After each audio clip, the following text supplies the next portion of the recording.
আমরা চলে এসেছি 23.3-এ। তার 3-এর 4 নম্বর প্রশ্নটা কি বলছে যে tan theta plus cot theta সমান সমান যদি 2 হয় তাহলে tan থিটা মাইনাস কট থিটার মান বের করতে হবে। তো দেখো এখানে tan থিটা এবং কট থিটার মধ্যে নিশ্চয়ই একটা সম্পর্ক আছে, সেই সম্পর্কটা দিয়ে অঙ্কটা করতে হবে। তো সম্পর্কটা কি?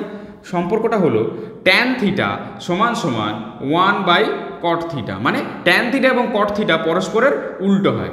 আর আমি এই সম্পর্কগুলোর জন্য তোমাদের একটা ভিডিও বানিয়েছিলাম, তোমরা যদি সেটা দেখো তাহলে সেখানে এই সম্পর্কটাও ছিল। তাহলে দেখো অঙ্কটা কিভাবে করব। আমাদের কি বলে দিয়েছে যে tan theta plus cot theta সমান সমান 2 বলে দিয়েছে। তো এবার tan থিটার জায়গায় আমরা এইটা বসিয়ে দিতে পারি, tan থিটার জায়গায় 1/cot থিটা বসিয়ে দিতে পারি, বা তাহলে 1/cot theta plus cot theta সমান সমান 2। তাহলে পুরো সম্পর্কটাতে এখন খালি আমাদের অজানা কি? কট থিটা। তাহলে কট থিটার মান বের করতে হবে। দেখো তাহলে এবার এখানে কি করব, আমরা লসাগু করব। লসাগু কত হবে? কট থিটা হবে।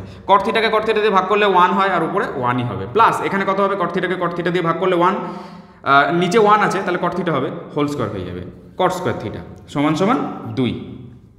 বা এবার এখানে আমরা কি করব? বজ্রগুণন করব। বজ্রগুণন কি? নিচে একটা মনে মনে 1 আছে, এই 1-এর সাথে 1 প্লাস কট স্কোয়ার থিটা গুণ হবে, তাহলে কত থাকবে? 1 প্লাস কট স্কোয়ার থিটাই থাকবে, সমান সমান এই 2-এর সাথে কট থিটা গুণ করব, তাহলে 2 কট থিটা হয়ে যাবে। বা কি করব? কট স্কোয়ার থিটা, এই 2 কট থিটা থেকে বাদিকে নিয়ে চলে আসবো, 2 কট থিটা প্লাস 1। তোমরা বলবে দাদা প্লাস 1টাকে এখানে কেন নিলে? কারণ অঙ্ক করতে সুবিধা হবে তাই। বা এবার দেখো এইটা না একটা ফর্মুলাতে চলে এসছে। ফর্মুলাটা কি? ফর্মুলাটা হলো a square minus 2ab plus b square. তোমরা বুঝতে পারছো না নিশ্চয়ই? দেখো আমি আর একটু ক্লিয়ার করে বোঝাই তোমাদের।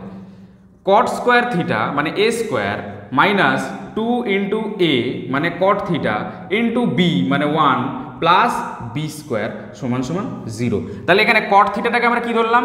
a ধরলাম। 2 রয়েছে, তাহলে a স্কোয়ার মাইনাস 2 a ধরেছি, কট থিটাকে 1কে কি ধরেছি? b ধরেছি, তাহলে 2ab প্লাস 1কে তো b ধরেছি মানে b স্কোয়ার। তাহলে কিসের ফর্মুলা হলো? a square minus 2ab plus b square. তো a square minus 2ab plus b square এটা কিসের ফর্মুলা হয়? a মাইনাস b তার হোল স্কোয়ারের ফর্মুলা হয়, তাই তো? তার মানে এটা আমরা সমান সমান কত লিখতে পারি? a minus b। ঠিক আছে, তো a কত? a হচ্ছে হলো তোমাদের কট থিটা, তাহলে কট থিটা মানে a মাইনাস b, b মানে কত? 1, তাহলে 1 তার হোল স্কোয়ার সমান সমান কত? 0 রয়েছে ডান দিকে, সেজন্য 0 বসিয়ে দিলাম। এবার দেখো যে কোনো একটা জিনিসের টোটালটার উপরে যদি স্কোয়ার থাকে সমান সমান সেটা যদি 0 হয়, তার মানে কট থিটা মাইনাস 1 শুধু সেইটা সমান সমান 0ই হবে। কেন? কারণ রুট ওভার অফ 0 করলে 0ই হয়, কারণ আমরা জানি রুট ওভার অফ 0 সমান সমান 0ই হয়। যাই হোক, তো কট থিটার মান আমরা এখান থেকে পেয়ে যাবো, 1টাকে ডান দিকে নিয়ে চলে গেলে প্লাস 1, তাহলে কট থিটা সমান সমান আমরা 1 পেলাম। এইবার আমাদের কি বের করতে হবে? ট্যান থিটা বের করতে হবে, কারণ আমাদের এইটা অজানা, এইটার মান বের করতে বলেছে। তো ট্যান থিটা, এই কট থিটার মানটা পেয়ে গেলাম, এবার খালি বের করতে হবে ট্যান থিটা। কি করে পাবো?